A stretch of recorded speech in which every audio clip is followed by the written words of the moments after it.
What's happening, people? So today we're going to be painting up a Nerf shield, and we're going to be painting it in a post-apocalyptic style to match the rest of my weapon. I tried making one of these videos already and kind of got lost in it. So let's get started. First I went ahead and masked out the gray area that I want to keep, and I'm going to go ahead and spray this thing down with some white primer. Cheap Osh Orchard Supply white primer. Only cost me $2, $3, and I've been using this can for tons of stuff. So I'm going to try and get a video here of the way I paint versus the way some other people paint. Some people just go straight for it and just go ahead and lay it on thick. I don't like doing that because when you do that, it tends to run, it gets ugly. What I do instead is I do kind of a burst shot. So I'll come in and I just want to cover an area, so let's see if I can get some video of this. Just bursting it on there, trying not to make it run all over the place. The nice part too is you don't get it on so thick this way. I'm not trying to get it super thick, I'm just trying to get a nice white starter coat, because once we get a lot of paint on it, it's going to be much thicker. But yeah, we're bursting it. Alright people, what up? So now we're going to get it all white now. I'm laying some blue on top because this is going to be my base colors, so I'm going to do kind of a blue-green, and so we'll get the blue-green on, and then we're going to put a dirt layer on top of that because we're going to paint straight over that dirt layer. Okay, got my base layer of paint down, so what I'm going to do now is I'm going to put on a dirt coat. Now what you want to do with the dirt coat, I'm using a high-heat Rust-Oleum black, which turns out to have a pretty matte finish. I like the matte finish on it a lot, and I'm going to basically try and splatter this thing so it's dirtied up some. I don't want to paint it just straight black because that's lame. Let's get some dirt. So I'm going to try and use low pressure on the nozzle.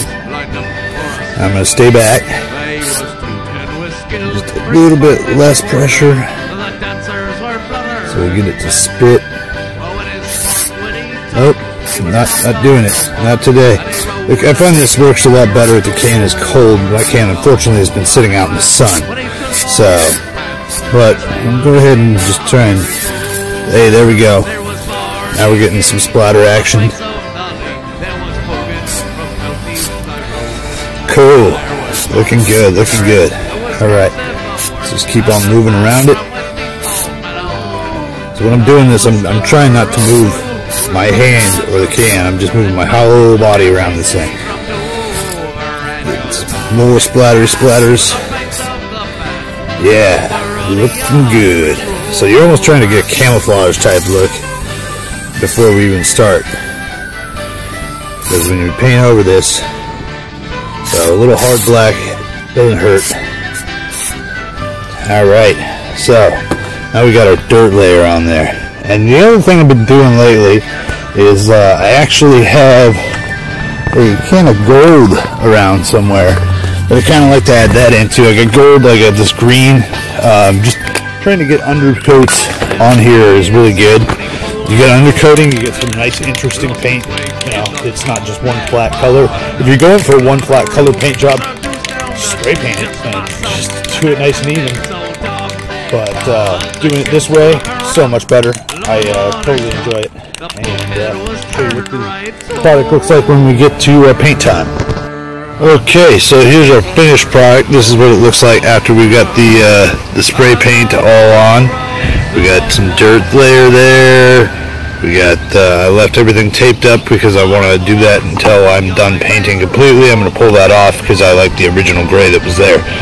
So I'm going to go ahead and start the painting process, and we'll get back to you on how the painting process is going to go.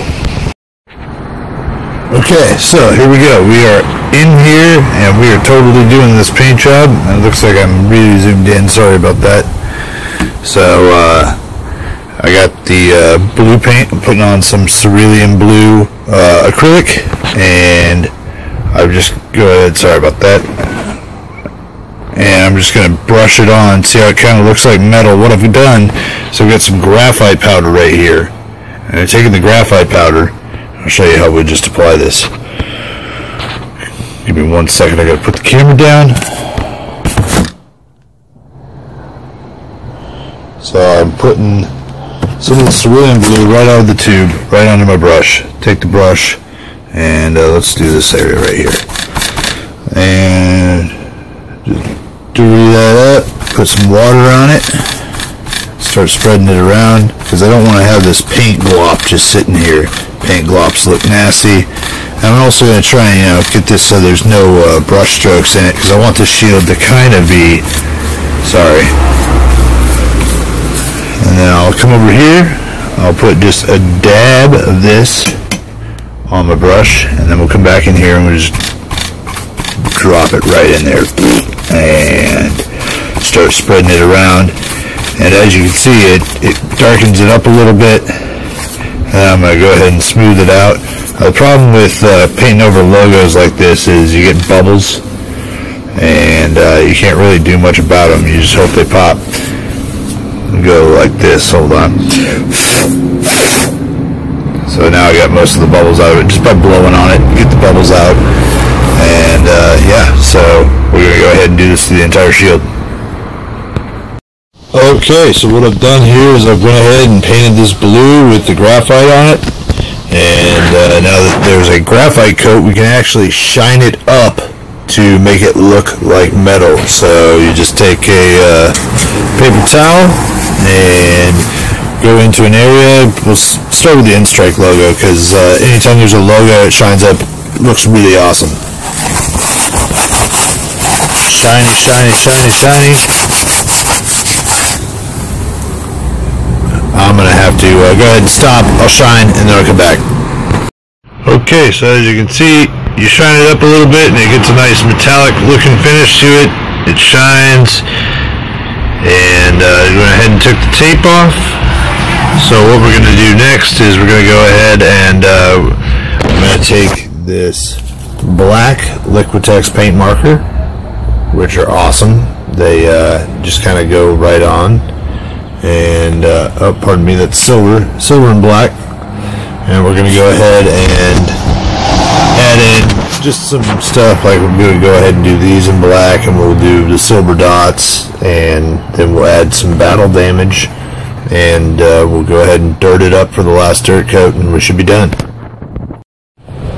So we're back out at the spray station, and I accidentally started doing my battle damage before I did my last coat of dirt spray. So we're going to do dirt spray first, then we're going to do battle damage on top. So it really makes the steel look and shine. That's about it. As you can see, like I said, I shined it up a little bit. It looks good in the sunlight. I went ahead and just did some black there, some silver on the accents, and started putting battle damage right here. And yeah, I did the Nerf logo in white. So yeah, Liquitex paint pens are awesome. I mean, they go on smooth and thick. I know I need to clean this up a little bit. It's kind of smeary right now. My pen is acting funny today, but yeah, we'll go ahead and let's shoot some dirt on there. So this is what our backside of the plate looks like. It looks pretty cool. It looks like metal. It looks like it's dirty. It looks like it's post-apocalyptic. And then let's flip it over for the front side. Front side, looking dirty. Looking gross. Check it out.